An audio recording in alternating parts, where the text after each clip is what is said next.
Brilliance Audio.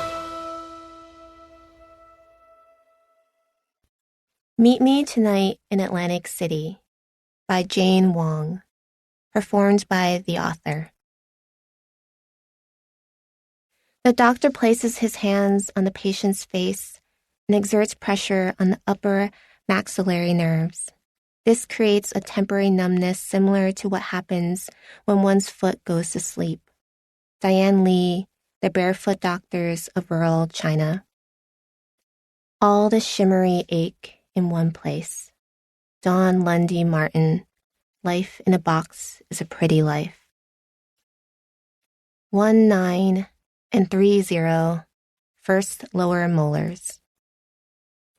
Rich people have good teeth.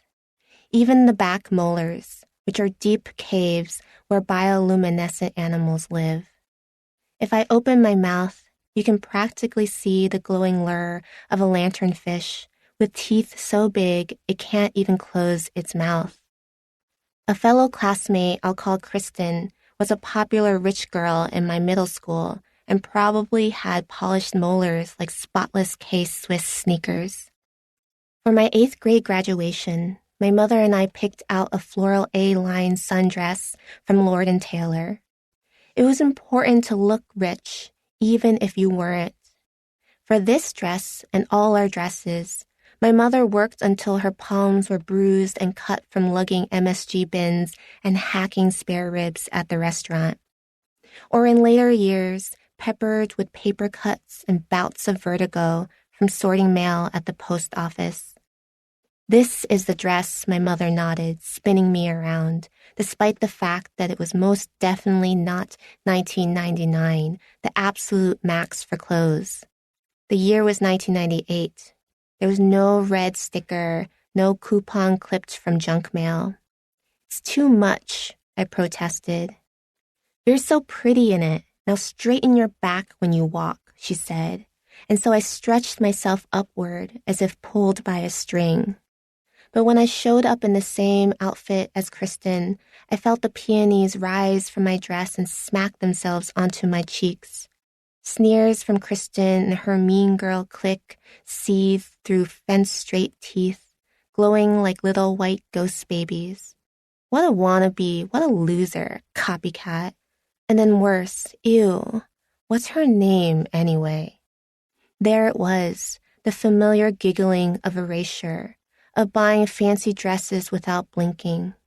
I wanted to tell them that I saw the dress first, to brag about the geological thickness of my mother's palms and how they better not mess with us. I wanted to shout, "My name is Jane Wong, motherfuckers."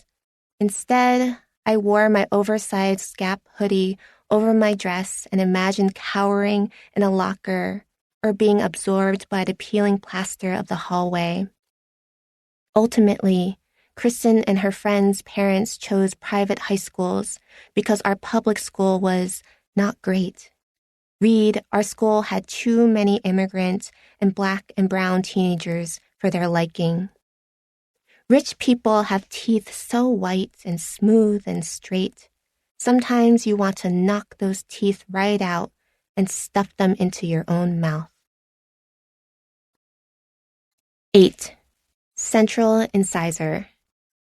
I don't know how many years go by, but it's many. I think I must be a senior in high school by now. I'm on my way to Bard College in the fall, which is important because I am the first in my family to go to college. I leave 2 strips of crest whitening on for 10 minutes, a bit over what they suggest, for extra sparkle. I foam at the mouth like a rabid bat or a broken washing machine. In college, I can become whatever I want. Poet protege, artsy pixie dream girl. Even hipsters are supposed to have white teeth, right? No one needs to know that I'm from Jersey. Let's say California, New York, whatever New England means. These are good, convenient answers.